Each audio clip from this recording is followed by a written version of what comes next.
While no two faces are alike, most faces of human beings on this planet have a couple of eyes, a nose, and a mouth, right? While every single face is completely different than every single other face, sort of, there are certain things that we all have in common. One of those things is microexpressions.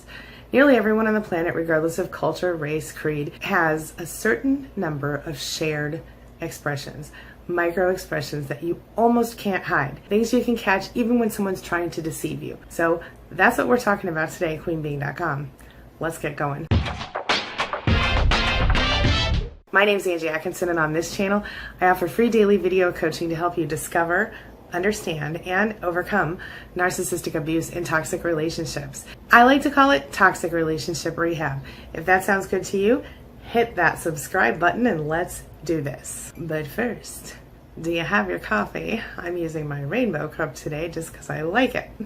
We express ourselves in a lot of ways in this world, but each and every one of us has one thing in common. Our faces flash hundreds of expressions every single day. And the good news is that if we learn to read those expressions, even the micro expressions, we can make our lives a lot easier. So if our faces reveal what we are thinking, feeling, intending to do, how can you use that to your advantage? Or how could someone use that to their advantage, learning how to read facial expressions? Let's start here. First of all, I just want to say something.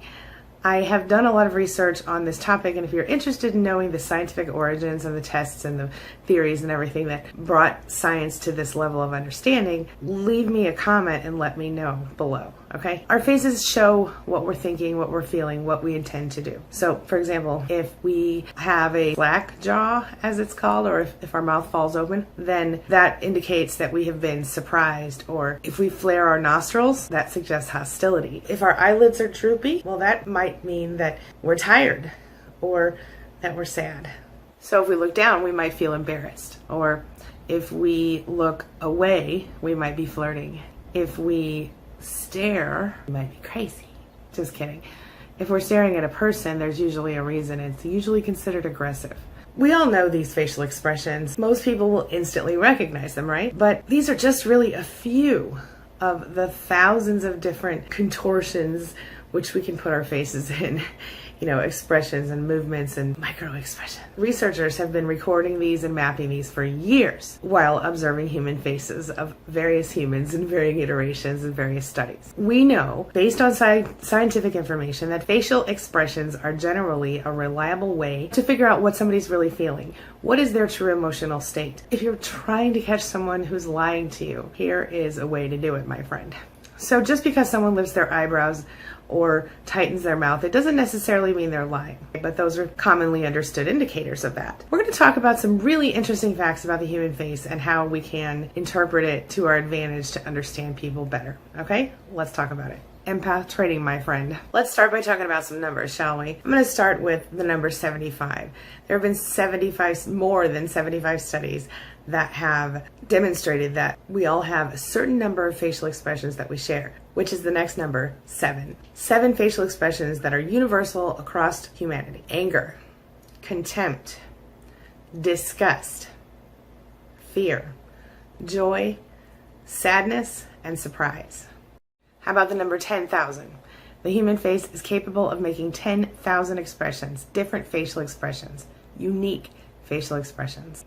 Pretty amazing when you consider that we've only got the next number, 43, muscles in our faces. On the plus side, we don't need to be able to recognize all 10,000 different kinds of expressions in order to be good or really great at understanding people. Those that are worth knowing about would be grouped into those 7 different basic emotions that we just discussed, which again are fear, happiness, sadness, anger, contempt, disgust, and surprise. So like I said, people across the globe, regardless of race, creed, culture, are going to share the same basic expressions as we discussed.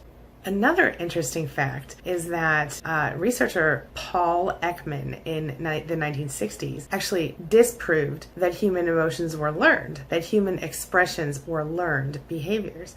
In fact, he determined that our facial expressions are innate, as in they were born with those facial expressions. They just come naturally to us and universal. I find that interesting. Something that I find interesting as well is that when someone's being genuine, their facial expressions are almost always the same on both sides of their face. So if someone's lying to you, they might be like this. So, talking out the side of their mouth, right? Or they might half smile. And if someone only half smiles, it means they're not really feeling joy. In fact, 6 out of the 7 main emotions, the core emotions that we talked about, are shown typically symmetrically on the face, as in they show on both sides of the face.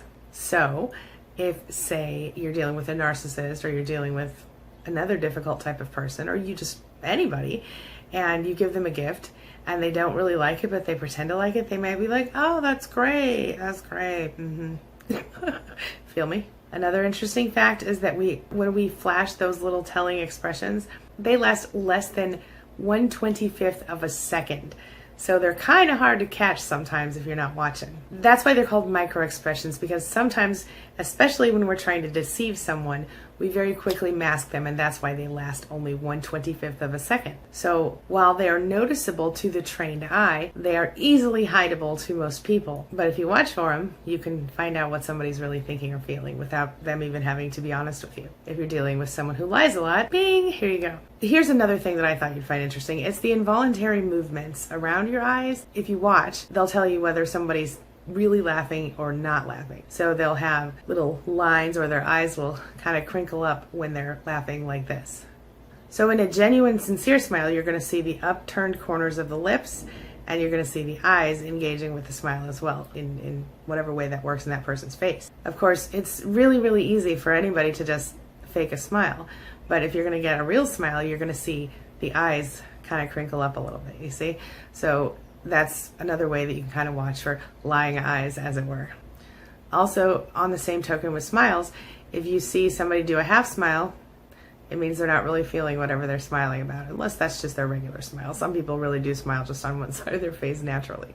Remember that even people who are really great liars can't hide everything. They can't always control their facial muscles to hide every single emotion. Sure, they know how to keep a poker face, but if you make a point of watching, you can learn whatever you need to know by watching those micro expressions. Maybe if they're dealing with an employee in a store and the employee is going too slow, they might, even though they're trying to be all shiny and happy, they might just flash a little quick at the cashier. Or if they get their grocery cart outside and notice they accidentally forgot to pay for the soda, you might catch a little hee-hee type look on their face. Did you also know that the most common way we try to disguise our emotions is through a smile, like a fake smile, or, a nervous smile?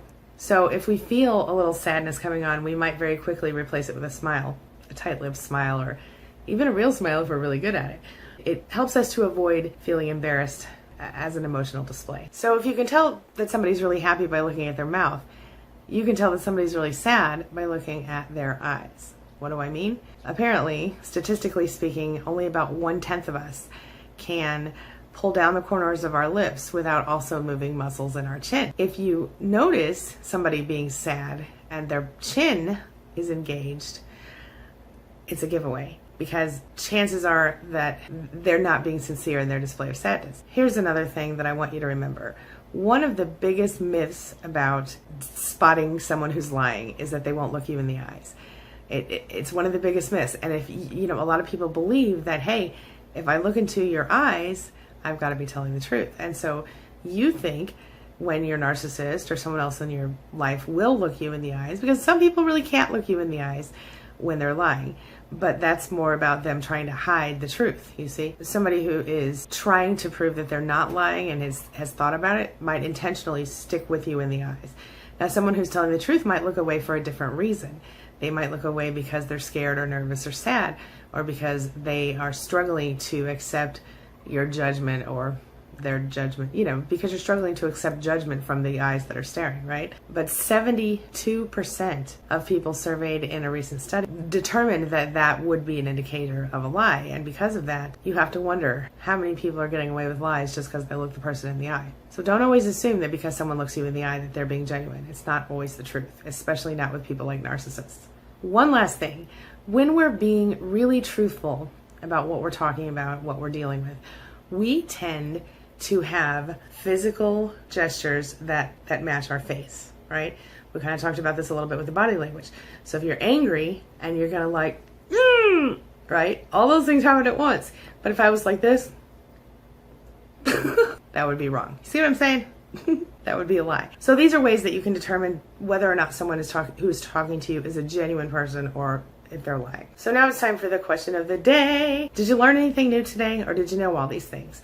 And like I said, do you have any suggestions or additions to this list? What are some commonly used facial expressions or micro expressions that you could identify yourself? Or would you like to know more about this? If you would, give me a like and a comment and let me know so I know if I'm moving in the right direction. All right?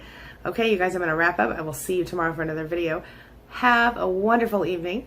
And as always, thank you so much for being a part of my day and a part of my life. And hey, thank you for letting me be a part of yours. It really does mean a lot to me. I'll see you soon. It's my mission to teach others what I know to be true. You really can create the life you want. Take care of your body. Take care of your soul. Nurture the real you and introduce him or her to the world. Be comfortable in your own skin and in your place in this world. Take your spot. Take it now. And the universe will take its cue from you.